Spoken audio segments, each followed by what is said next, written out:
आ रही है। अच्छा बेटे, आज कितने दिन से परेशानी थी? 5-6 साल। 5-6 साल से। आज अब 3 बार, तीसरी बार हो गया आपको। अब तो सब ये बता दो, अब 3 बार में आपको 50, 30, 40, 100, 90 पढ़ी लिखी लड़की बता सकते कितने परसेंट? 80% का। तो आपको अभी अभी 80% तीसरा लगा है, मेरे हिसाब से चौथे पांचवे की जरूरत नहीं पड़ेगी।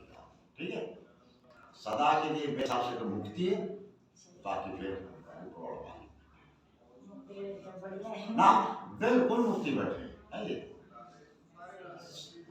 बस चलो ठीक है। आपको कुछ लग रहा हो तो देख है लो, ना? आपको कुछ लग रही है परेशानी तो देख लो आप। ये परेशानी कोई और नहीं और कुछ होगा बेटा, ऐसे मेरे को पता नहीं।